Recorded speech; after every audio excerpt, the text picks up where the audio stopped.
Baik, Assalamualaikum warahmatullahi wabarakatuh. Perkenalkan, nama saya Sarah Safa Zahrani dengan NIM 22040450135 dari kelas B. Saya jurusan Psikologi Pendidikan dan Bimbingan, Prodi Bimbingan dan Konseling, angkatan tahun 2022. Untuk memenuhi tugas UAS mata kuliah Profesi Kependidikan, kali ini saya akan menjabarkan 14 materi dalam mata kuliah Profesi Kependidikan. Baik, untuk bab pertama. 1. Pengertian profesi. Menurut Profesor Piers Soehartian, profesi pada hakikatnya adalah suatu pernyataan atau janji yang menyatakan bahwa seseorang itu mengabdikan dirinya pada suatu pelayanan karena orang tersebut merasa terpanggil untuk menjabat pekerjaan itu. Profesi adalah pekerjaan yang membutuhkan pelatihan dan penguasaan terhadap suatu pengetahuan khusus. Suatu profesi biasanya memiliki asosiasi profesi, kode etik, serta proses sertifikasi dan lisensi yang khusus untuk bidang profesi tersebut. Lalu yang kedua, syarat-syarat profesi kependidikan. 1. Merupakan aktivitas intelektual. Seluruh aktivitas pendidik, terutama terkait proses pembelajaran, harus dapat dipertanggungjawabkan. Keputusan pilihan kegiatan pembelajaran hendaknya mencerminkan keputusan pedagogis yang rasional dan ilmiah sesuai teori-teori dalam bidang keilmuannya, bukan bersifat intuitif. Lalu yang kedua, menggeluti suatu batang tubuh ilmu khusus. Semua jabatan mempunyai monopoli pengetahuan, sehingga bisa dibedakan dengan profesi lain maupun orang awam. Kejelasan batang tubuh memungkinkan mereka mengadakan pengawasan jabatannya dan melindungi masyarakat dari penyalahgunaan jabatan. Lalu yang ketiga, memerlukan persiapan profesional yang lama. Sejak dikeluarkannya kebijakan pemerintah melalui UUGD nomor 14 tahun 2005 untuk menyandang profesi guru, dipersyaratkan kualifikasi pendidikan umum minimal S1 atau D4. Artinya calon guru harus menempuh proses pendidikan di universitas atau perguruan tinggi yang diberikan kewenangan sesuai kurikulum masing-masing. Lalu yang keempat, memerlukan latihan jabatan berkesinambungan, pembinaan dan pengembangan karir penugasan, kenaikan pangkat dan promosi sejalan dengan jabatan fungsional guru yang bersangkutan. Lalu yang kelima, menjanjikan karir hidup dan keanggotaan permanen.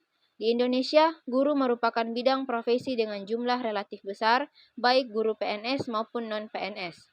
Upaya pembinaan dan pengembangan karir menurut Undang-Undang Nomor 74 Tahun 2005 tentang Guru mengamanatkan dua alur pembinaan dan pengembangan profesi guru, yaitu pembinaan dan pengembangan profesi guru serta pengembangan karir. Yang keenam, menentukan standar baku sendiri. Seiring perhatian serius pemerintah, ada kecenderungan skor prestasi calon mahasiswa yang masuk pendidikan keguruan meningkat pada beberapa LPTK. Banyak lulusan SMA atau SMK sederajat yang berprestasi memilih mengikuti seleksi pendidikan calon guru. Selanjutnya, mengutamakan layanan di atas kepentingan pribadi. Jabatan guru merupakan dimensi sosial yang diharapkan berperan sebagai agen perubahan masyarakat. Jabatan guru erat dengan motivasi dan kemauan untuk mengabdi dalam rangka membantu orang lain. Di Indonesia, banyak guru tetap lulus mengabdi meskipun dengan pendapatan di bawah standar kelayakan. Artinya, dimensi sosial mayoritas guru di Indonesia tidak sekadar mempertimbangkan keuntungan ekonomi, namun ada dimensi sosial dan rohaniah selain kepuasan. Selanjutnya, memiliki organisasi profesi yang kuat. Organisasi profesi guru menurut Undang-Undang Guru dan Dosen Pasal 1.13 adalah perkumpulan yang berbadan hukum yang didirikan oleh dan diurus guru untuk mengembangkan profesionalitas guru. Secara historis pada tahun 1912 berdiri Persatuan Guru Hindia Belanda atau PGHB dan pada tahun 1932 berubah menjadi Persatuan Guru Indonesia atau PGI. Dan tahun 1932 secara resmi menjadi Persatuan Guru Republik Indonesia atau PGRI yang berdiri 25 November 1945. Yang ketiga, landasan profesi kependidikan. Yang pertama, landasan hukum. Pasal-pasal yang bertalian dengan pendidikan dalam Undang-Undang Dasar 1945 hanya 2 pasal, yaitu pasal 31 dan pasal 32. Yang satu menceritakan tentang pendidikan, yang satu menceritakan tentang kebudayaan. Pasal 31 ayat 1 berbunyi, tiap-tiap warga negara berhak mendapat pengajaran. Ayat 2 pasal ini berbunyi, setiap warga negara wajib mengikuti pendidikan dasar dan pemerintah wajib membiayainya. Yang kedua, landasan filsafat. Landasan filosofis pendidikan adalah seperangkat asumsi yang bersumber dari filsafat yang dijadikan titik tolak dalam pendidikan. Lalu yang ketiga, landasan psikologi. Dalam perkembangan jiwa dan jasmani, inilah sepatutnya anak belajar, sebab pada masa ini mereka peka untuk belajar, punya waktu banyak untuk belajar. Selanjutnya, landasan sosial budaya. Sosial budaya merupakan bagian hidup yang paling dekat dengan kehidupan sehari-hari. Setiap kegiatan manusia hampir tidak pernah lepas dari unsur sosial budaya, sebab sebagian terbesar dari kegiatan manusia dilakukan secara kelompok. Pekerjaan di rumah, di kantor, di perusahaan, di perkebunan, di bengkel, dan sebagainya, hampir semuanya dikerjakan oleh lebih dari satu orang. Ini berarti unsur sosial ada pada kegiatan-kegiatan itu. Bab kedua. Yang pertama, kompetensi dasar kependidikan. Berdasarkan Undang-Undang Republik Indonesia Nomor 14 Tahun 2005 Pasal 1, kompetensi adalah seperangkat pengetahuan, keterampilan, dan perilaku yang harus dimiliki, dihayati, dan dikuasai oleh guru atau dosen dalam melaksanakan tugas keprofesionalan. Guru adalah pendidik profesional dengan tugas utama mendidik, mengajar, membimbing, mengarahkan, melatih, menilai, dan mengevaluasi peserta didik pada pendidikan anak usia dini jalur pendidikan formal, pendidikan dasar, dan pendidikan menengah. Kedua, guru sebagai tenaga profesional. Guru dalam menjalankan tugas sebagai pendidik telah dibekali dengan kemampuan dan keahlian. Kemampuan dan keahlian guru yang sudah terdidik dan terlatih menjadikan guru memiliki kedudukan sebagai tenaga profesional. Kedudukan guru sebagai tenaga profesional tercantum dalam Undang-Undang Dasar Republik Indonesia Nomor 14 Tahun 2005 tentang guru dan dosen pada pasal 2 yang menjelaskan bahwa guru mempunyai kedudukan sebagai tenaga profesional pada jenjang pendidikan dasar, pendidikan menengah, dan pendidikan anak usia dini pada jalur pendidikan formal yang diangkat sesuai dengan peraturan perundang-undangan. Yang ketiga, syarat-syarat untuk menjadi guru. Persyaratan untuk menjadi seorang guru menurut Undang-Undang Nomor 14 Tahun 2005 adalah yang pertama, persyaratan kualifikasi akademik. Kualifikasi akademik diperoleh melalui pendidikan tinggi, program sarjana, atau program diploma 4. Lalu yang kedua, persyaratan kompetensi. Kompetensi guru meliputi kompetensi pedagogik, kompetensi kepribadian, kompetensi sosial, dan kompetensi profesional yang diperoleh melalui pendidikan profesi. Yang ketiga, persyaratan sertifikat. Pendidik pada tahun 70-an, pengangkatan menjadi guru rujukan utamanya adalah ijazah keguruan. Awal tahun 80-an, Lembaga Pendidikan Tenaga Keguruan atau LPTK membuka program baru, yaitu program diploma D1, D2, D3, dan program strata 1. Lulusan program ini juga mendapat sertifikat. Yang keempat, persyaratan kesehatan. Persyaratan ini meliputi kesehatan jasmani dan rohani. Guru harus sehat jasmani, tidak berpenyakit, terutama penyakit menular. Hal ini penting karena pekerjaan guru sehari-hari berinteraksi dengan peserta didik. Selanjutnya, persyaratan kemampuan. Untuk mewujudkan tujuan pendidikan nasional, persyaratan ini lebih mengarah pada tugas guru sebagai pengajar. Guru harus mampu mengutarakan peserta didiknya mencapai tujuan-tujuan pembelajaran yang telah ditetapkan, dengan berpegang pada hierarki tujuan pendidikan. Tercapainya tujuan pembelajaran mengandung arti tercapainya tujuan kurikuler.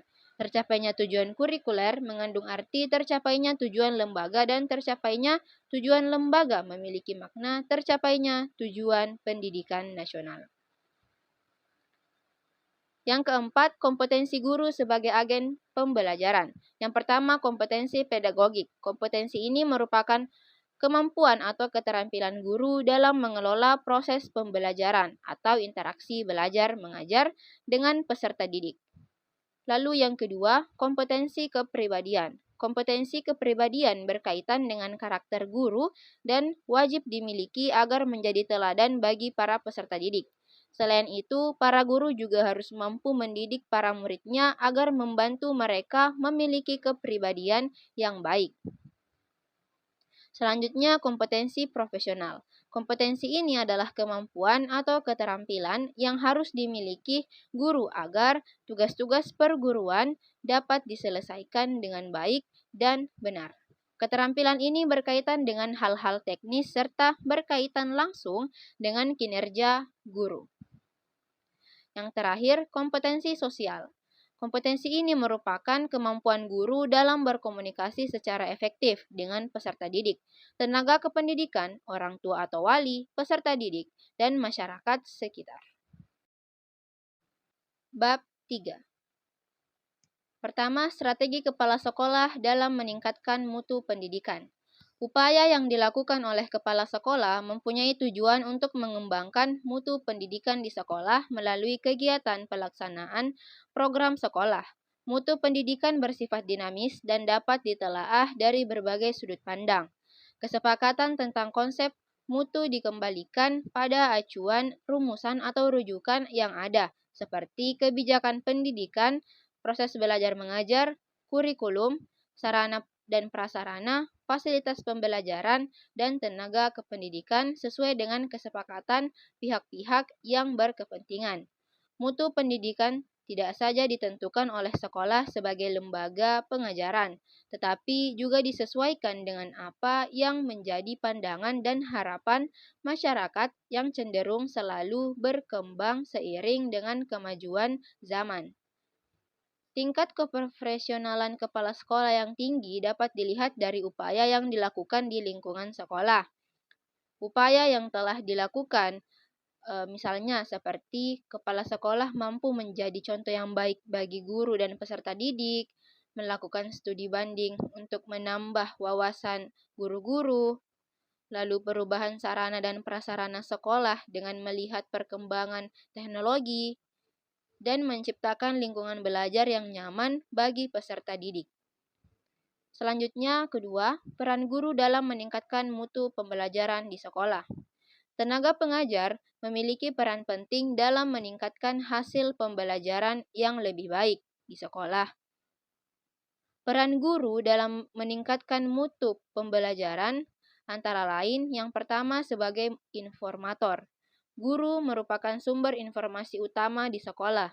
Setiap kegiatan belajar mengajar, guru sudah harus siap dengan pengetahuan yang berkualitas. Jak hanya itu, guru harus memiliki wawasan yang luas berkaitan dengan keilmuannya. Wajib upgrade ilmu atau informasi terkini. Yang kedua, sebagai organisator. Mengorganisir kegiatan belajar mengajar merupakan tugas penting bagi guru. Pengelolaan kegiatan ini berupa aktivitas akademik seperti jadwal pelajaran, silabus, lalu aktivitas non-akademik seperti ekstrakurikuler dan pengembangan diri siswa.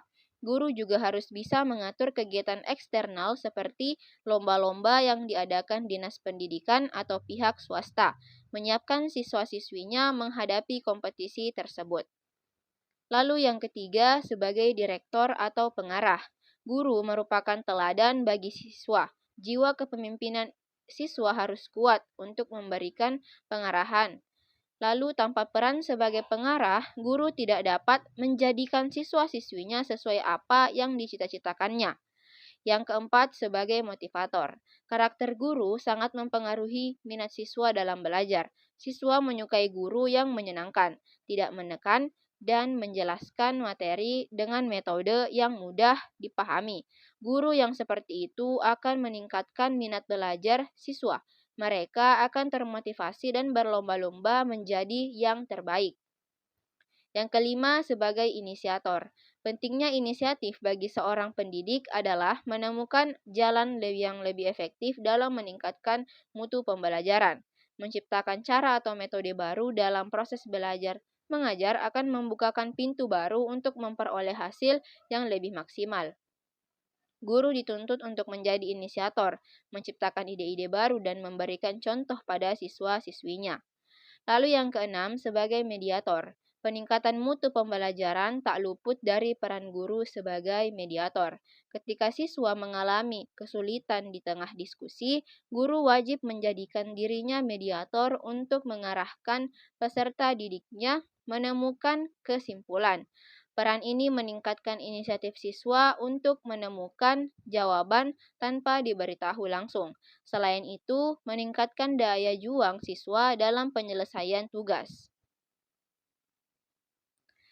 Yang ketujuh, sebagai fasilitator. Kegiatan belajar mengajar tidak akan berjalan tanpa adanya fasilitas. Fasilitas di sini bukan hanya tools atau yang berupa benda seperti buku, papan tulis, dan semacamnya, melainkan adalah guru itu sendiri. Guru sebagai fasilitator bertanggung jawab atas berjalannya proses pembelajaran, suasana kelas yang nyaman, cara penyampaian materi yang mudah dipahami, dan memilih bahan ajar apa yang cocok di setiap mata pelajaran. Bab 4. 1. Profesionalisme guru. Profesionalisme guru merupakan kondisi, arah, nilai, tujuan, dan kualitas suatu keahlian dan kewenangan dalam bidang pendidikan dan pengajaran yang berkaitan dengan pekerjaan seseorang yang menjadi mata pencaharian. Adapun guru yang profesional itu sendiri adalah guru yang berkualitas, berkompeten, dan guru yang dikehendaki untuk mendatangkan prestasi belajar serta mampu mempengaruhi proses belajar siswa yang nantinya akan menghasilkan prestasi belajar siswa yang lebih baik.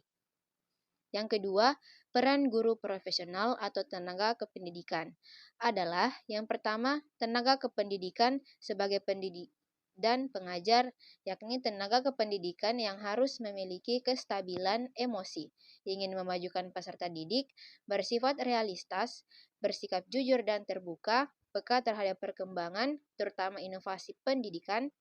Lalu yang kedua, tenaga kependidikan sebagai anggota masyarakat. Untuk itu harus menguasai psikologi sosial, memiliki pengetahuan tentang hubungan antar manusia, dan sebagai anggota masyarakat harus memiliki keterampilan membina kelompok, keterampilan bekerja sama. Lalu yang ketiga, tenaga kependidikan perlu kepribadian menguasai ilmu kepemimpinan, menguasai prinsip hubungan manusia dan teknik berkomunikasi, serta menguasai berbagai aspek kegiatan organisasi yang ada di sekolah.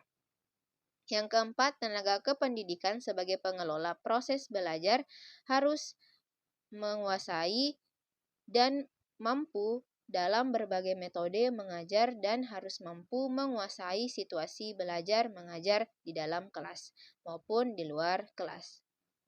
Yang ketiga, tantangan profesionalisme guru. Yang pertama, perkembangan ilmu pengetahuan dan teknologi yang begitu cepat dan mendasar. Dengan kondisi ini, pendidik diharapkan dapat menyesuaikan diri dengan responsif, arif, dan bijaksana. Responsif artinya pendidik harus bisa menguasai dengan baik produk iptek, terutama yang berkaitan dengan dunia pendidikan, seperti pembelajaran dengan menggunakan multimedia. Tanpa penguasaan iptek yang baik, pendidik akan tertinggal dan menjadi korban iptek. Yang kedua, krisis moral yang melanda bangsa dan negara Indonesia akibat pengaruh iptek dan globalisasi telah terjadi pergeseran nilai-nilai tradisional yang ada dalam kehidupan masyarakat. Nilai-nilai tradisional yang sangat menjunjung tinggi moralitas bisa saja bergeser seiring dengan pengaruh iptek dan globalisasi. Yang ketiga, krisis sosial seperti kriminalitas, kekerasan, pengangguran, dan kemiskinan yang terjadi dalam masyarakat dunia akibat perkembangan industri dan kapitalisme, maka muncullah masalah-masalah sosial yang ada dalam masyarakat. Tidak semua lapisan masyarakat bisa mengikuti dan menikmati dunia industri dan kapitalisme. Mereka yang lemah secara pendidikan, akses, dan ekonomi akan menjadi korban ganasnya industrialisasi dan kapitalisme. Ini merupakan tantangan bagi guru dalam memproses realitas ini, terutama dalam kaitannya dengan pendidikan. Sekolah sebagai pendidikan yang formal dan sudah mendapat kepercayaan atau trust dari masyarakat harus mampu menghasilkan peserta didik yang siap hidup dalam kondisi dan situasi bagaimanapun. Bab 5. Yang pertama, jenis-jenis profesi kependidikan. Yang pertama, tenaga kependidikan meliputi 1. Kepala satuan pendidikan, yakni ada kepala sekolah. Kepala sekolah adalah seorang pemimpin pada sebuah sekolah dan merupakan manajer tingkat atas pada sebuah organisasi pendidikan, seperti SD, SMP, SMA, atau SMK. Kepala sekolah mempunyai dua peran utama, sebagai pemimpin institusi dan sebagai pimpinan dalam manajemen. Lalu yang kedua ada rektor. Rektor merupakan pimpinan lembaga perguruan tinggi. Di dalam Undang-Undang Sistem Pendidikan Nasional tahun 2019 atau UU Sisdiknas, rektor adalah pimpinan tertinggi perguruan tinggi yang berkewajiban memajukan ilmu pengetahuan di masing-masing institusi melalui pendidikan dan penelitian, serta memberikan kontribusi maksimal kepada hal layak luas. Yang kedua ada wakil kepala sekolah. Urusan umumnya pendidik yang mempunyai tugas tambahan dalam bidang yang khusus untuk membantu kepala satuan pendidikan dalam penyelenggaraan pendidikan pada institusi tersebut. Yang ketiga, tata usaha. Tenaga kependidikan yang bertugas dalam bidang administrasi instansi tersebut. Bidang administrasi yang dikelola diantaranya seperti administrasi surat, lalu administrasi pengarsipan, administrasi kepegawaian, administrasi keuangan, administrasi inventaris, dan lain sebagainya.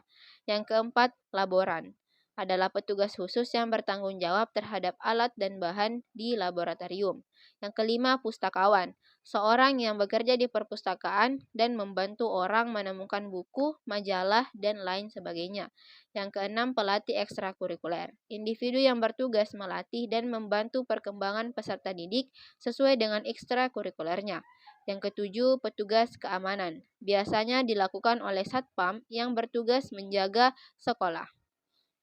Yang kedua, tenaga pendidik.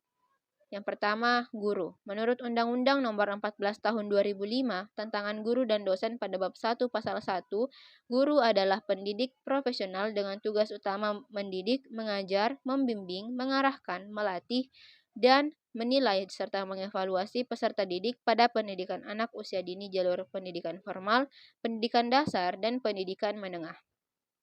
Yang kedua, dosen. Dosen adalah pendidik profesional dan ilmuwan dengan tugas utama mentransformasikan, mengembangkan, dan menyebarluaskan ilmu pengetahuan, teknologi, dan seni melalui pendidikan penelitian dan pengabdian kepada masyarakat. Yang ketiga, konselor. Menurut Undang-Undang Nomor 20 Tahun 2003 menyatakan bahwa konselor adalah pendidik dalam Peraturan Menteri Pendidikan Nasional Nomor 22 Tahun 2005 mengungkapkan, konselor adalah pelaksana pelayanan konseling di sekolah. Konselor adalah seseorang yang mempunyai keahlian dalam melakukan konseling, berlatar belakang pendidikan minimal sarjana strata 1 atau S1 dari jurusan Psikologi Pendidikan dan Bimbingan atau PPB, Bimbingan Konseling atau BK, dan Bimbingan Penyuluhan atau BP. Mempunyai organisasi profesi bernama Asosiasi Bimbingan Konseling Indonesia atau singkat APKIN.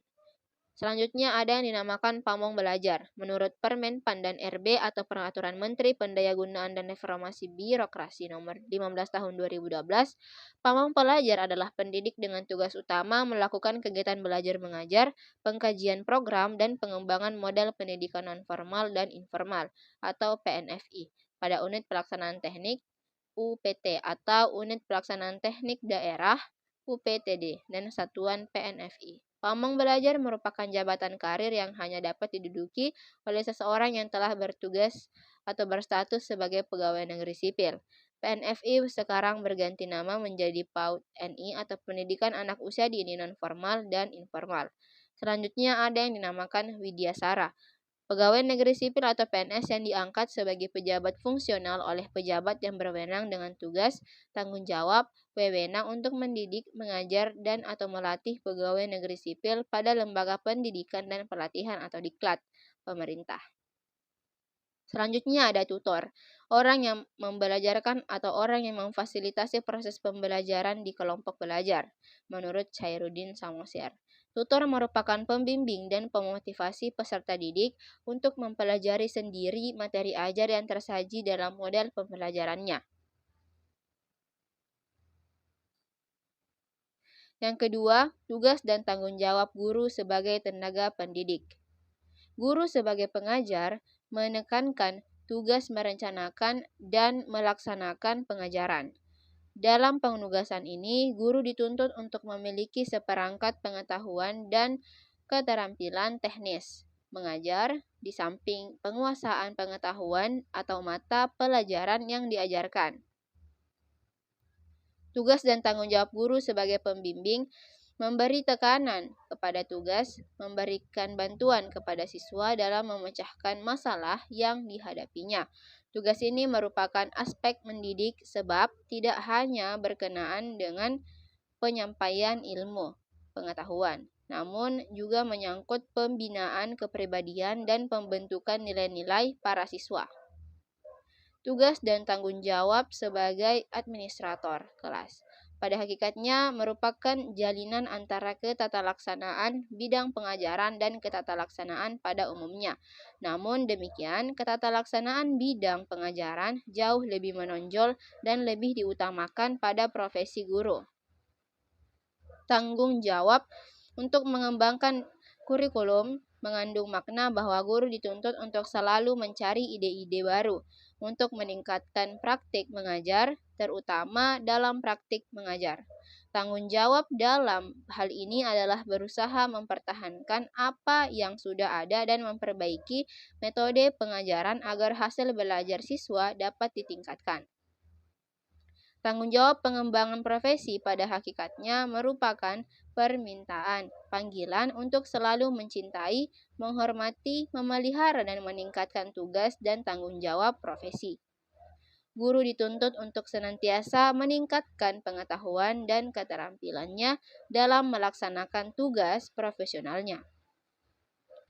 Tanggung jawab membina hubungan masyarakat. Berarti guru harus mampu memainkan peran tertentu dalam menjadikan sekolah sebagai bagian integral dari masyarakat dan sekolah sebagai pembaharu cara masyarakat. Pendidikan bukan hanya tanggung jawab guru atau pemerintah, tetapi juga tanggung jawab seluruh masyarakat. Untuk itu, guru harus mampu mendorong pelibatan masyarakat dalam meningkatkan pendidikan dan pengajaran di sekolah. Yang ketiga, profil tenaga keguruan. Tugas guru adalah dalam proses belajar mengajar, guru merupakan aktor utama dalam keseluruhan proses pendidikan di lembaga pendidikan formal. Proses belajar mengajar adalah suatu proses yang meliputi serangkaian kegiatan oleh guru dan siswa berdasarkan hubungan timbal balik yang berlangsung dalam situasi pendidikan dalam rangka mencapai tujuan tertentu. Hubungan interaktif atau timbal balik antara guru dan siswa merupakan syarat utama dari proses belajar mengajar yang berkelanjutan. Interaksi dalam pembelajaran bukan hanya hubungan guru dan siswa, bukan sekedar pemberian materi, tetapi juga cara menanamkan sikap dan nilai pada diri siswa. Guru memang menempati kedudukan yang terhormat di masyarakat.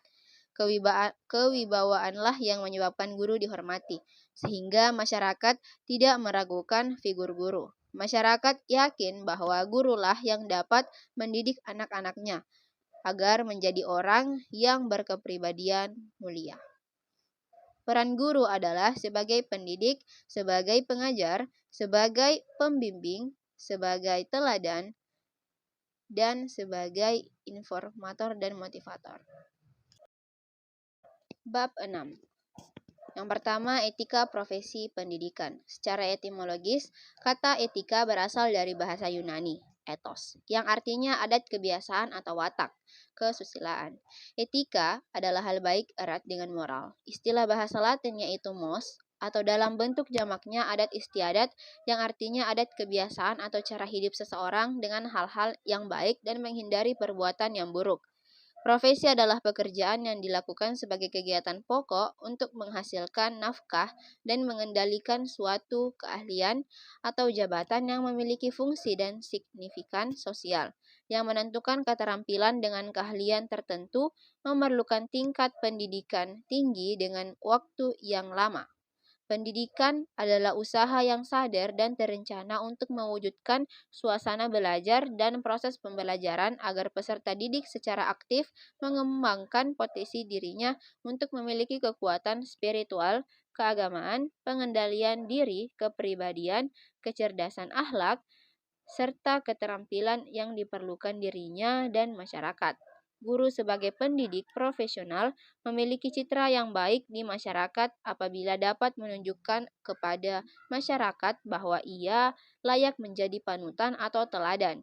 Masyarakat sekelilingnya adalah akan melihat bagaimana sikap dan tindakan terutama guru itu sehari-hari. Apakah memang ada yang patut diteladani atau tidak? Bagaimana guru meningkatkan pelayanannya, meningkatkan pengetahuannya, memberi arahan dan dorongan kepada anak didiknya, dan bagaimana cara guru berpakaian serta berbicara, serta cara bergaul baik dengan siswa, teman-teman, serta anggota masyarakat sering menjadi perhatian masyarakat luas. Yang kedua, sasaran sikap profesional pendidikan. Pertama, sikap terhadap peraturan perundang-undangan. Pada butir 9 Kode Etik Guru Indonesia disebutkan bahwa guru melaksanakan segala pemerintah di bidang pendidikan. Kebijakan pendidikan di negara kita dipegang oleh pemerintah, dalam hal ini oleh Departemen Pendidikan dan Kebudayaan. Dalam rangka pembangunan di bidang pendidikan di Indonesia, Departemen Pendidikan dan Kebudayaan mengeluarkan ketentuan-ketentuan dan peraturan-peraturan yang merupakan serta menempati yang akan dilaksanakan oleh aparatnya. Yang kedua, sikap terhadap organisasi profesi. Guru secara bersama-sama memelihara dan meningkatkan mutu organisasi PGRI sebagai sarana perjuangan dan pengabdian dasar. Ini menunjukkan kepada kita pentingnya organisasi sebagai wadah dan sarana pengabdian. PGRI sebagai organisasi profesi memerlukan pembinaan agar lebih berdaya guna sebagai wadah usaha untuk membawakan misi dan memantapkan profesi guru. Yang ketiga, sikap terhadap teman sejawat. Dalam ayat 7 Kode Etik Guru disebutkan bahwa guru memelihara hubungan seprofesi, semangat kekeluargaan, dan kesetiakawanan sosial. Ini berarti guru hendaknya menciptakan dan memelihara hubungan sesama guru dalam lingkungan kerjanya, dan guru hendaknya menciptakan dan memelihara semangat kekeluargaan dan kesetiakawanan sosial di dalam dan di luar lingkungan kerjanya. Yang keempat, sikap terhadap anak didik. Dalam Kode Etik Guru Indonesia dengan jelas dituliskan bahwa guru berbakti membimbing peserta didik untuk membentuk manusia Indonesia seutuhnya yang berjiwa Pancasila. Dasar ini mengandung beberapa prinsip yang harus dipahami oleh seorang guru dalam menjalankan tugasnya sehari-hari, yakni tujuan pendidikan nasional, prinsip membimbing, dan prinsip pembentukan manusia Indonesia seutuhnya. Yang kelima, sikap terhadap tempat kerja. Sudah menjadi pengetahuan umum bahwa suasana yang baik di tempat kerja akan meninggalkan produktivitas. Hal ini disadari dengan sebaik-baiknya oleh setiap guru, dan guru berkewajiban menciptakan suasana yang demikian dalam lingkungannya. Untuk menciptakan suasana kerja yang baik ini, ada dua hal yang harus diperhatikan, yaitu guru sendiri dan hubungan guru dengan orang tua dan masyarakat sekeliling. Yang keenam, sikap terhadap pemimpin. Sebagai salah seorang anggota organisasi, baik organisasi guru maupun organisasi yang lebih besar atau Departemen Pendidikan dan Kebudayaan, guru akan selalu berada dalam bimbingan dan pengawasan pihak atasan. Dari organisasi guru ada strata kepemimpinan mulai dari pengurus cabang, daerah sampai ke pusat. Begitu juga sebagai anggota keluarga besar.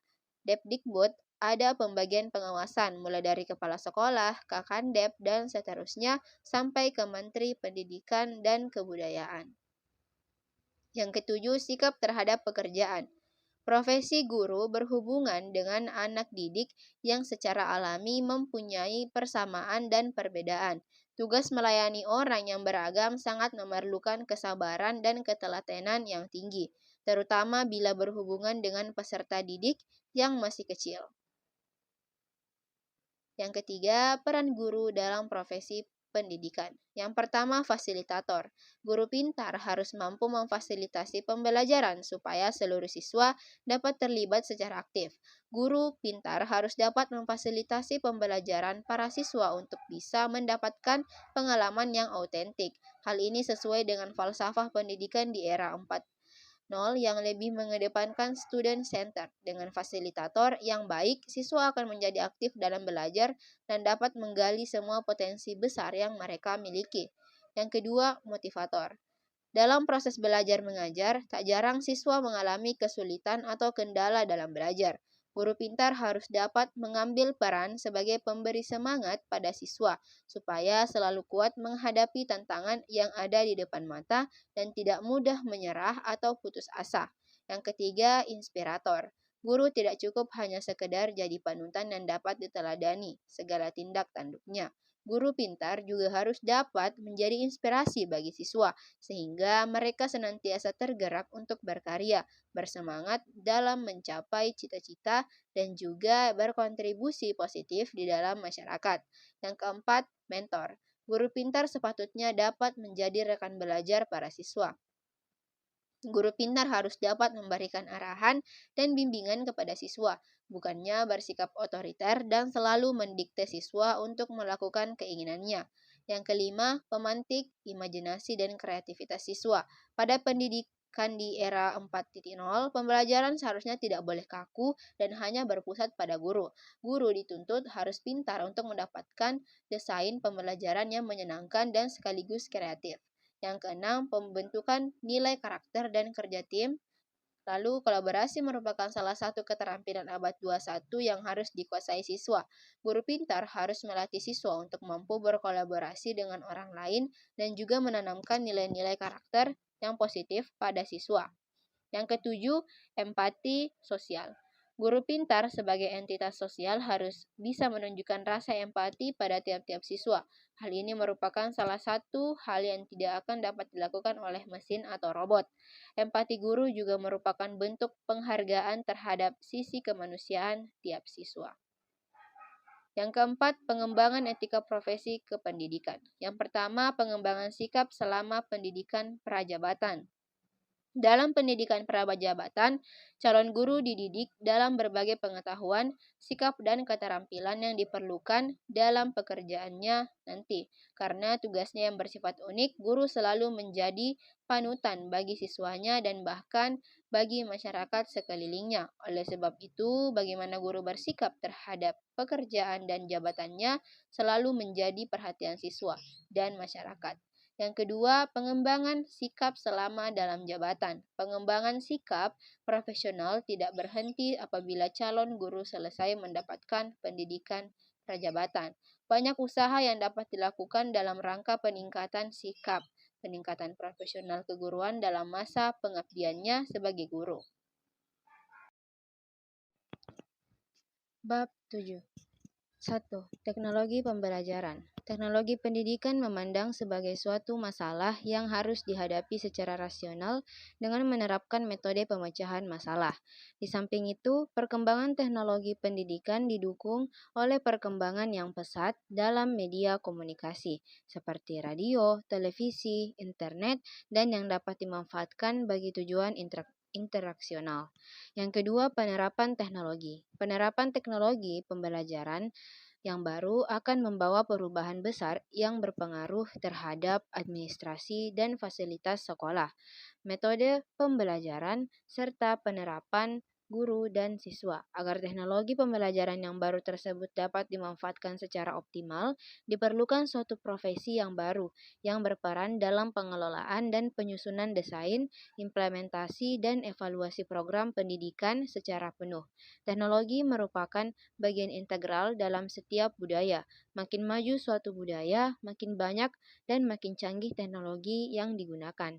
Meskipun demikian, masih banyak di antara kita yang tidak menyadari akan hal itu. Yang ketiga, fungsi media dalam pembelajaran. 1.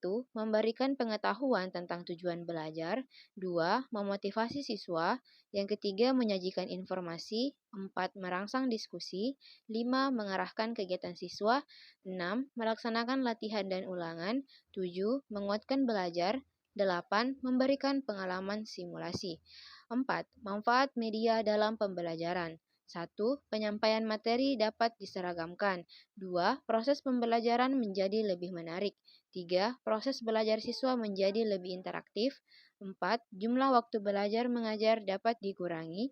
5. Kualitas belajar siswa dapat ditinggalkan. 6. Proses belajar dapat terjadi di mana saja dan kapan saja. 7. Hubungan media dengan pembelajaran. 5. Teknologi pembelajaran dan media.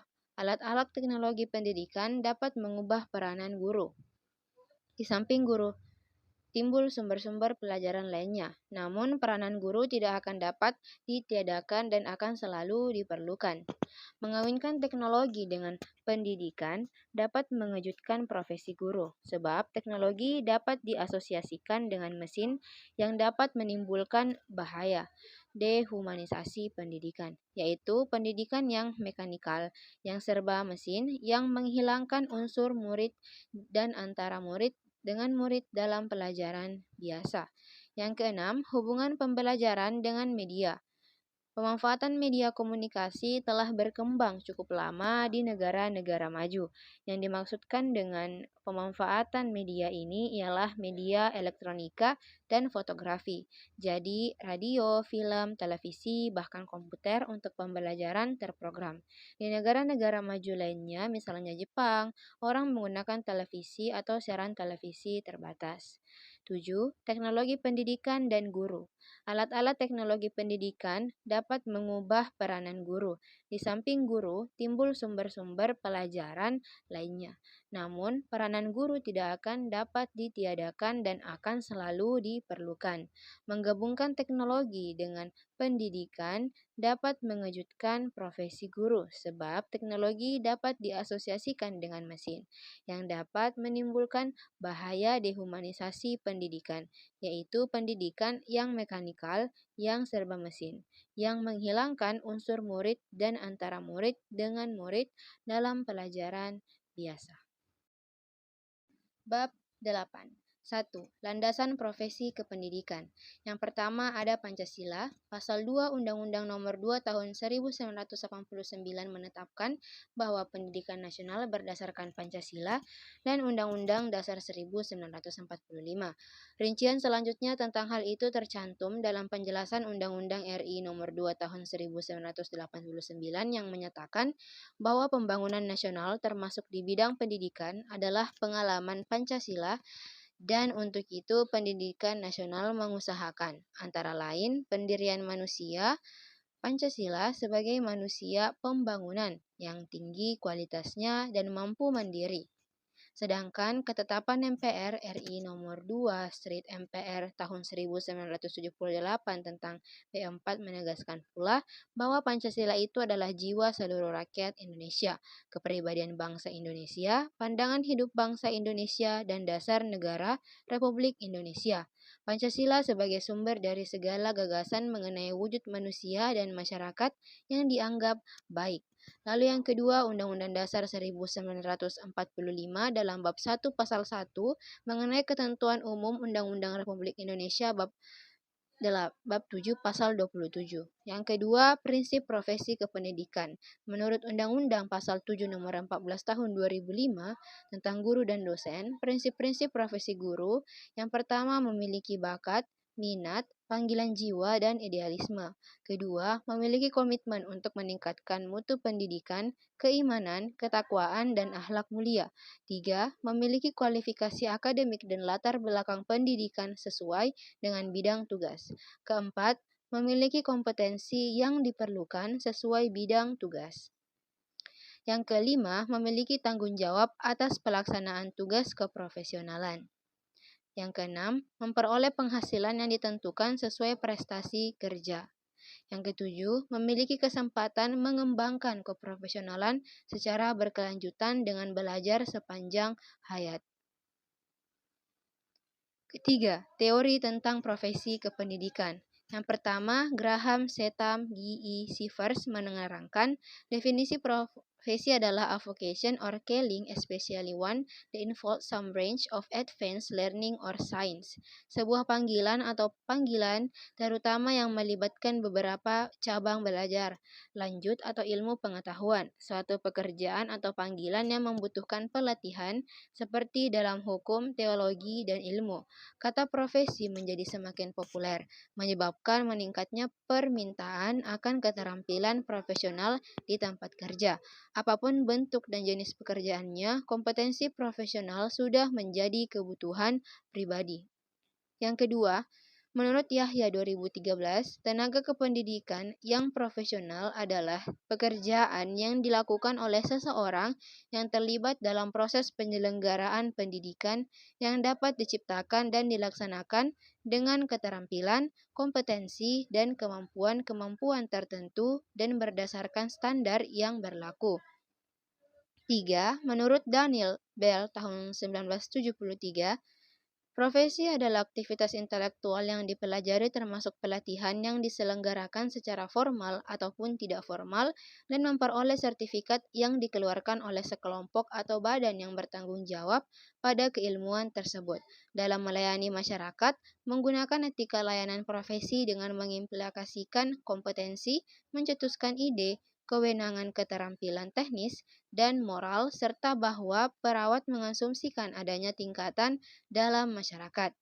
Yang keempat, menurut Undang-Undang Sistem Pendidikan Nasional Nomor 20 Tahun 2003, khususnya bab 1 pasal 1 ayat 5, menyebutkan bahwa tenaga kependidikan adalah anggota masyarakat yang mengabdikan diri dan diangkat untuk menunjang penyelenggaraan pendidikan. Selanjutnya pada ayat 6 dijelaskan, pendidik adalah tenaga kependidikan yang berkualifikasi sebagai guru, dosen, konselor, pamong belajar, widya suara, tutor, instruktor, fasilitator, dan sebutan lain yang sesuai dengan kekhususannya, serta berpartisipasi dalam menyelenggarakan pendidikan. Keempat, isu terkini profesi kependidikan. Isu penghapusan tunjangan profesi guru. Mendikbudristek justru mengupayakan TPG tanpa mekanisme PPG. Nadiem Makarim, Menteri Pendidikan dan Kebudayaan, Mendikbudristek merespon isu penghapusan tunjangan profesi guru atau TPG, pastikan TPG tetap ada.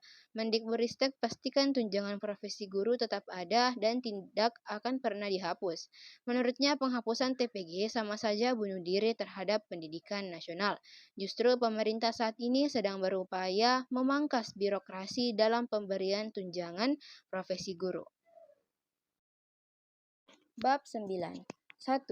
Manajemen sekolah. Manajemen sekolah menurut buku Manajemen Sekolah sebenarnya merupakan aplikasi ilmu manajemen dalam bidang persekolahan. Menurut James Jr., manajemen sekolah adalah proses pendayagunaan sumber-sumber manusiawi bagi penyelenggara sekolah secara efektif. Menurut Ali Imron, manajemen pendidikan adalah proses penataan kelembagaan pendidikan dengan melibatkan sumber potensial, baik yang bersifat manusia maupun yang bersifat non-manusia, guna mencapai tujuan pendidikan secara efektif dan efisien. Yang kedua, tujuan manajemen sekolah. Tujuan manajemen sekolah menurut Sagala tahun 2007 adalah mewujudkan tata kerja yang lebih baik dalam 4 hal. Meningkatnya efisiensi penggunaan sumber daya dan penugasan staf. Meningkatnya profesionalisme guru dan tenaga kependidikan di sekolah. Munculnya gagasan-gagasan baru dalam implementasi kurikulum. Penggunaan teknologi pembelajaran dan pemanfaatan sumber-sumber belajar. Meningkatnya mutu partisipasi masyarakat dalam stakeholder. Ketiga, fungsi manajemen sekolah. Menurut Percy E. Burke, fungsi-fungsi manajemen pendidikan di sekolah adalah: yang pertama, merencanakan cara dan langkah-langkah mewujudkan tujuan program sekolah. Kedua, mengalokasikan baik sumber daya maupun kegiatan mengajar sehingga masing-masing tahu tugas dan tanggung jawab. Ketiga, memotivasi dan menstimulus kegiatan staf pengajar sehingga mereka dapat melaksanakan tugasnya dengan sebaik-baiknya. Keempat, mengkoordinir kegiatan anggota staf pengajar dan setiap satuan tugas di sekolah sehingga tenaga dapat digunakan seefektif mungkin. Kelima, menilai efektivitas program dan pelaksanaan tugas, pengajaran dan tujuan-tujuan sekolah yang ditentukan sudah tercapai atau belum, serta menilai pertumbuhan kemampuan mengajar tiap guru. Keempat, rencana pengembangan sekolah. Rencana pengembangan sekolah atau RPS merupakan salah satu wujud dari salah satu fungsi manajemen sekolah yang amat penting, yang harus dimiliki sekolah untuk dijadikan sebagai panduan dalam menyelenggarakan pendidikan di sekolah, baik untuk jangka panjang, 20 tahun, menengah, 5 tahun, maupun pendek, 1 tahun. Rencana pengembangan sekolah atau RPS memiliki fungsi yang amat penting guna memberi arah dan bimbingan bagi para pelaku sekolah dalam rangka pencapaian tujuan sekolah yang lebih baik, peningkatan atau pengembangan dengan resiko yang kecil, dan untuk mengurangi ketidakpastian masa depan. Bab 10. 1. Supervisi pendidikan. Supervisi merupakan pengawasan terhadap pelaksanaan kegiatan teknis edukatif di sekolah, bukan sekadar pengawasan fisik terhadap fisik material. Supervisi merupakan pengawasan terhadap kegiatan akademik yang berupa proses belajar mengajar, pengawasan terhadap guru dalam mengajar, pengawasan terhadap situasi yang menyebabkannya. Aktivitas dilakukan dengan mengidentifikasi kelemahan-kelemahan pembelajaran untuk diperbaiki apa yang menjadi penyebabnya dan mengapa guru tidak berhasil melaksanakan tugasnya dengan baik. Kedua, dimensi supervisi. AED tahun 2014 menyatakan dalam pengawasan ada dimensi-dimensi yang menjadi objek pengawasan. Sejumlah aspek yang menjadi objek pengawasan yang dilakukan oleh Inspektorat Jenderal Kementerian Pendidikan dan Kebudayaan antara lain: 1. Substansi bidang, yang meliputi pendidikan, kepegawaian, dan perlengkapan. Kedua, unit kerja seperti unit utama, pusat-pusat, unit pelaksana teknis, dan satuan kerja pendidikan di luar negeri. 3. Dana alokasi khusus. 4. BNBP dan blok grant, dana BOS dan APBN Kemdiknas, dan ujian nasional serta sertifikasi guru. Ketiga, tujuan dan fungsi supervisi tujuan. Fungsi tujuan supervisi pendidikan adalah pencapaian tujuan pendidikan yang menjadi tanggung jawab kepala sekolah dan guru. Menurut Wahyudi tahun 2012, tujuan supervisi pendidikan adalah meningkatkan kemampuan profesional dan teknis bagi guru, kepala sekolah, dan personal sekolah lainnya agar proses pendidikan di sekolah lebih berkualitas. Dan yang utama, supervisi pendidikan atas dasar kerjasama, partisipasi, dan kolaborasi, bukan berdasarkan paksaan dan kepatuhan. Fungsi yang pertama, penelitian untuk memperoleh gambaran yang jelas dan objektif tentang situasi pendidikan, khususnya sasaran-sasaran supervisi pengajaran. Maka, diperlukan penelitian terhadap situasi dan kondisi tersebut.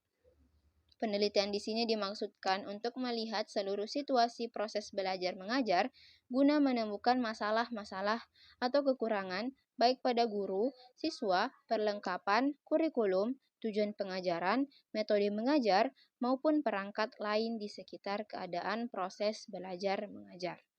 Penelitian tersebut harus bersumber pada data yang aktual dan bukan pada informasi yang telah kadaluarsa.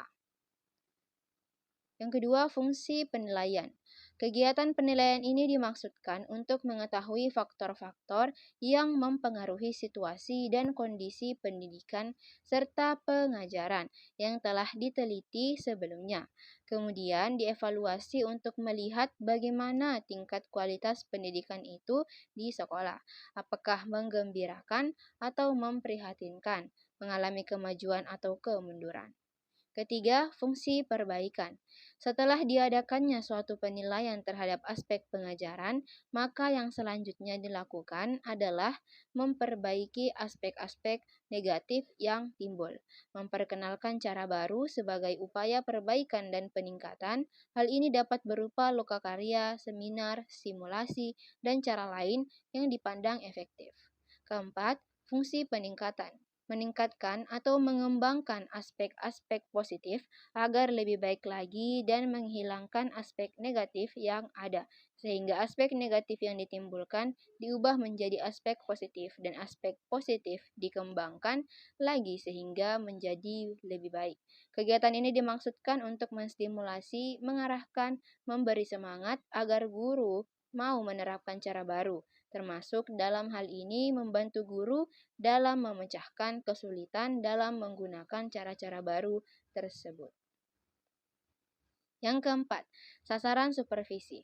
Sasaran utama dari pelaksanaan kegiatan supervisi tersebut adalah peningkatan kemampuan profesional guru. Nah, sasaran supervisi ditinjau dari objek yang disupervisi ada 3. Yang pertama adalah supervisi akademik. Menitikberatkan pengamatan supervisor pada masalah-masalah akademik, yaitu hal-hal yang berlangsung berada dalam lingkungan kegiatan pembelajaran pada waktu siswa sedang dalam proses mempelajari sesuatu. Yang kedua, supervisi administrasi. Menitikberatkan pengamatan supervisor pada aspek-aspek administrasi yang berfungsi sebagai pendukung dan pelancar terlaksananya pembelajaran. Yang ketiga, supervisi lembaga. Menyebarkan objek pengamatan supervisor pada aspek-aspek yang berada di sekolah. Supervisi ini dimaksudkan untuk meningkatkan nama baik sekolah atau kinerja sekolah secara keseluruhan, misalnya ruang UKS atau unit kesehatan sekolah, perpustakaan, dan lain-lain. Nah, yang kelima, prinsip-prinsip supervisi. Supervisi itu bersifat memberikan bimbingan dan memberikan bantuan kepada guru dan staf sekolah lain untuk mengatasi masalah dan mengatasi kesulitan dan bukan mencari-cari kesalahan. Pemberian bantuan dan bimbingan dilakukan secara langsung, artinya bahwa pihak yang mendapat bantuan dan bimbingan tanpa dipaksa atau dibukakan hatinya dapat merasa sendiri serta sepadan dengan kemampuan untuk dapat mengatasi sendiri. Apabila supervisor merencanakan akan memberikan saran atau umpan balik, sebaiknya disampaikan sesegera mungkin agar tidak lupa. Sebaiknya supervisor memberikan kesempatan kepada pihak yang disupervisi untuk mengajukan pertanyaan atau tanggapan. Kegiatan supervisi sebaiknya dilakukan secara berkala, misalnya 3 bulan sekali, bukan menurut minat dan kesempatan yang dimiliki oleh supervisor. Suasana yang terjadi dalam supervisi berlangsung hendaknya mencerminkan adanya hubungan yang baik antara supervisor dan yang disupervisi, tercipta suasana kemitraan yang akrab. Hal ini bertujuan agar pihak yang disupervisi tidak akan segan-segan pendapat tentang kesulitan yang dihadapi atau kekurangan yang dimiliki. Untuk menjaga agar apa yang dilakukan dapat ditemukan serta tidak hilang atau tidak dilupakan, sebaiknya supervisor membuat catatan singkat berisi hal-hal penting yang diperlukan untuk membuat laporan. Yang keenam, jenis teknik supervisi. Wine dalam Sahartian dan Mataheru tahun 1986 menyebutkan, teknik supervisi terdiri dari individual deviation bersifat individual dan group deviation bersifat kelompok. Teknik supervisi yang bersifat individual antara lain kunjungan kelas, observasi kelas, percakapan pribadi, saling mengunjungi kelas, dan menilai diri sendiri.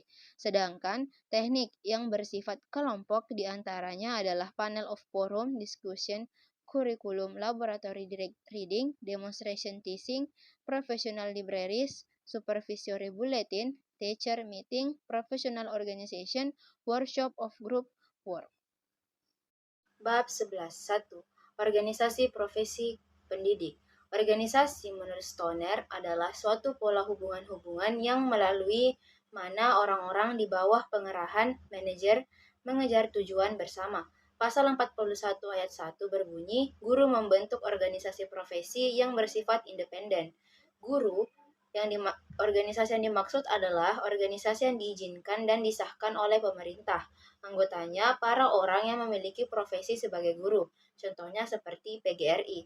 Walaupun ada ART-nya, dituliskan bahwa yang bisa bergabung ke dalamnya adalah para tenaga pendidik. Yang kedua, fungsi organisasi pendidik. Yang pertama, menjadi pemersatu. 2. Memajukan profesi. 3. Meningkatkan kompetensi, meningkatkan karir, meningkatkan wawasan kependidikan, 6. Perlindungan profesi, ke-7. Kesejahteraan, dan yang ke-8. Melaksanakan pengabdian masyarakat. Ketiga, contoh organisasi profesi pendidik. Yang pertama PGRI, Persatuan Guru Republik Indonesia. 2. PGSI, Persatuan Guru Seluruh Indonesia. 3. IGI, Ikatan Guru Indonesia. 4. FSGI, Federasi Serikat Guru Indonesia. 5. Pergunu, Persatuan Guru Nahdlatul Ulama. 6. MGMP, Musyawarah Guru Mata Pelajaran. 7. KKG, Kelompok Kerja Guru, dan sebagainya. Yang keempat, ciri-ciri organisasi profesi secara umum. Yang pertama, hanya ada satu organisasi untuk setiap profesi.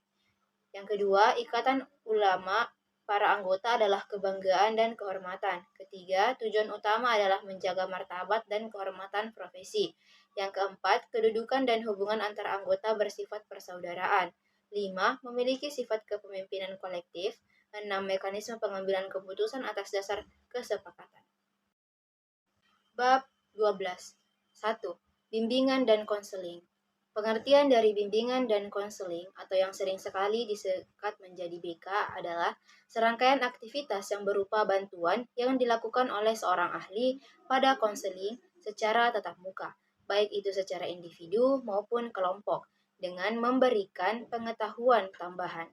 Pengetahuan tambahan ini nantinya diharapkan bisa menjadi jalan keluar untuk mengatasi dan menyelesaikan permasalahan yang dialami oleh konseling, yakni dengan cara terus-menerus dan sistematis. Kedua, tujuan bimbingan dan konseling. 1. Membantu dalam perencanaan perkembangan karir. 2. Penyelesaian studi serta jenjang pendidikan selanjutnya. Membantu peserta didik agar bisa cepat beradaptasi dengan lingkungan sosial mereka, baik itu di sekolah atau di lingkungan masyarakat. 4. Mengetahui dan membantu menyelesaikan hambatan yang peserta didik hadapi, baik dari belajar, menyesuaikan diri dengan sekitar ataupun dengan keluarga. Kelima, membantu dalam mengembangkan minat, bakat, dan potensi yang dimiliki oleh peserta didik secara maksimal. 6. Membantu peserta didik dalam mengembangkan kesadaran diri akan kemampuan, potensi, keunikan, dan citra diri. Dan agar peserta didik mampu mengembangkan kemampuan untuk belajar dengan baik. Mampu menumbuhkan sikap positif terhadap diri serta orang-orang dan lingkungan sekitar mereka. Yang ketiga, fungsi bimbingan dan konseling. Pertama, ikut berperan dalam membantu peserta didik memahami dan mengerti akan dirinya sendiri serta lingkungannya. Hal ini bertujuan agar individu yang bersangkutan dapat mengembangkan potensi pribadinya dengan optimal dan dapat menyesuaikan dirinya sendiri dengan lingkungan baik dan sehat. Kedua, memberikan kemudahan bagi peserta didik untuk memperoleh perkembangan yang optimal dan seimbang dalam kepribadian diri seorang peserta didik. 3. Membantu peserta didik untuk menentukan minat, bakat, dan potensi termasuk dalam menentukan kegiatan ekstrakurikuler, program studi saat akan kuliah atau lebih jauh untuk lebih mengembangkan kemampuan untuk karir di masa depan. Keempat, membantu dalam mengantisipasi atau pencegahan masalah yang dapat terjadi pada peserta didik dan membantu mereka dalam mengatasinya. Kelima, membantu untuk turut meluruskan pemikiran, tindakan, dan dalam meluapkan perasaan peserta didik yang menyimpang atau kurang baik, dan memberikan bimbingan dalam berpola pikir yang sehat, logis, dan berperasaan yang tepat dan baik. Yang keenam, memberikan bantuan kepada peserta didik yang tengah menghadapi permasalahan yang bersifat pribadi ataupun secara sosial. 6. Berperan penting dalam pengembangan pribadi peserta didik agar mereka bisa selalu membentengi diri mereka kepada hal-hal yang kurang baik yang bisa menurunkan performa diri mereka sendiri. Membantu memfasilitasi dalam mengembangkan peserta didik untuk mencapai tugas-tugas perkembangan mereka. Bab 13. 1. Pelayanan khusus. Pelayanan khusus diselenggarakan di sekolah dengan maksud untuk memperlancar pelaksanaan pengajaran dalam rangka pencapaian tujuan pendidikan di sekolah. Pendidikan di sekolah antara lain juga berusaha agar peserta didik senantiasa berada dalam keadaan baik. Baik di sini menyangkut aspek jasmani maupun rohaninya. Pelayanan khusus yang diberikan sekolah kepada peserta didik antar sekolah satu dengan sekolah lainnya pada umumnya sama, tetapi proses pengelolaan dan pemanfaatannya yang berbeda. Kedua, bentuk layanan khusus di sekolah. Yang pertama, perpustakaan. Perpustakaan merupakan salah satu unit yang memberikan layanan kepada peserta didik dengan maksud membantu dan menunjang proses pembelajaran di sekolah, melayani informasi-informasi yang dibutuhkan, serta memberi layanan rekreatif melalui koleksi bahan pustaka. Menurut Anas Tanjung tahun 2012, perpustakaan sekolah adalah perpustakaan yang tergabung pada sebuah sekolah, dikelola sepenuhnya oleh sekolah yang bersangkutan, dengan tujuan utama membantu sekolah untuk mencapai tujuan khusus sekolah dan tujuan pendidikan pada umumnya. Yang kedua, laboratorium. Laboratorium merupakan sarana pendukung dalam pembelajaran di sekolah. Secara sederhana, laboratorium itu diartikan sebagai suatu tempat di mana dosen, mahasiswa, guru, siswa, dan orang lain melaksanakan kegiatan kerja ilmiah seperti praktikum, observasi, penelitian, demokrasi, dan pembuatan model-model dalam rangka kegiatan belajar mengajar.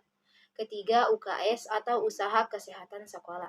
Usaha Kesehatan Sekolah atau UKS ini adalah salah satu sarana untuk meningkatkan kemampuan hidup sehat yang pada selanjutnya akan meningkatkan derajat kesehatan peserta didik secara optimal. UKS bukan saja menjadi tanggung jawab pemerintah, akan tetapi juga merupakan tanggung jawab peserta didik dan masyarakat di mana sekolah itu berada. Yang keempat, sarana ibadah. Di setiap sekolah ada layanan sarana peribadahan yang sangat diperlukan. Layanan sarana peribadatan merupakan layanan yang diberikan sekolah dengan tujuan agar layanan tersebut bisa digunakan untuk beribadah, melaksanakan kegiatan keagamaan lainnya, serta bisa membentuk kerohanian bagi peserta didik, khususnya agar mampu menjadi manusia yang baik dan beriman. Kelima, asrama.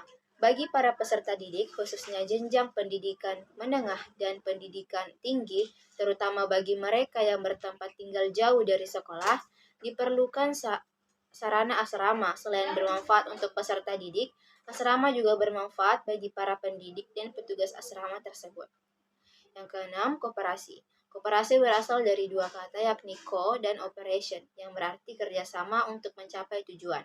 Koperasi adalah suatu perkumpulan yang beranggotakan beberapa orang atau badan-badan dengan bekerja sama dengan menggunakan asas kekeluargaan dalam menjalankan usaha serta untuk mempertinggi kesejahteraan jasmaniah para anggotanya. Bab 14. 1. Pendidikan nonformal. Pendidikan nonformal adalah jalur pendidikan di luar pendidikan formal yang dapat dilaksanakan secara terstruktur dan berjenjang. Satuan pendidikan nonformal terdiri atas lembaga kursus, lembaga pelatihan, kelompok belajar, pusat kegiatan belajar, masyarakat, dan majelis taklim, serta lembaga sejenis. UNESCO tahun 1997 memberikan definisi bahwa pendidikan nonformal adalah setiap kegiatan pendidikan yang diorganisir dan berkelanjutan yang tidak berkaitan secara tepat pada definisi pendidikan formal. 2. Jenis-jenis pendidikan nonformal. Pendidikan nonformal meliputi pendidikan kecakapan hidup, pendidikan anak usia dini, pendidikan kepemudaan, pendidikan pemberdayaan perempuan, pendidikan keaksaraan, pendidikan keterampilan dan pelatihan kerja, pendidikan kesetaraan, serta pendidikan lain. Dilihat dari sisi sekolah, tujuan mengintegrasikan pendidikan nonformal ke dalam layanan pendidikan formal adalah untuk membantu kemudahan sekolah dalam mencapai visi, misi, dan tujuan sekolah. Ketiga, fungsi dan tujuan pendidikan formal. Pendidikan formal diselenggarakan bagi masyarakat yang memerlukan layanan pendidikan yang berfungsi sebagai pengganti, penambah, dan pelengkap pendidikan formal. Tujuannya adalah untuk mengembangkan potensi peserta didik dengan penekanan pada penguasaan pengetahuan dan keterampilan fungsional serta pengembangan sikap dan kepribadian profesional. 4. Manfaat pendidikan nonformal. Yang pertama, kesempatan mengembangkan kepribadian dan mengaktualisasikan diri. Kedua, kemampuan menghadapi tantangan hidup baik dalam lingkungan keluarga maupun dalam lingkungan masyarakat. Tiga, kemampuan membina keluarga sejahtera untuk memajukan kesejahteraan umum. 4. Kemampuan wawasan yang luas tentang hak dan kewajiban sebagai warga negara. 5. Kemampuan kesadaran berbangsa, bernegara, dan bermasyarakat dalam rangka pembangunan manusia dan masyarakat. 6. Kemampuan menciptakan atau membantu menciptakan lapangan kerja sesuai dengan keahlian yang dimiliki. 5. Pentingnya pendidikan nonformal. Nonformal dimaksudkan agar makin tumbuhnya kesadaran akan pentingnya pendidikan dan mendorong masyarakat untuk terus berpartisipasi aktif di dalamnya. Bertitik tolak dari permasalahan untuk dihadapi, pendidikan luar sekolah berusaha mencari jawaban dengan menelusuri pola-pola pendidikan yang ada, seperti pesantren dan pendidikan keagamaan yang lain. Keberadaannya sudah jauh sebelum Indonesia merdeka, bertahan hidup sampai sekarang, dan dicintai, dihargai, dan diminati serta berakar dalam masyarakat. Baiklah, sekian penyampaian materi yang saya bawakan. Kurang dan lebihnya mohon dimaafkan. Wabillahi taufiq wal hidayah. Wassalamualaikum warahmatullahi wabarakatuh.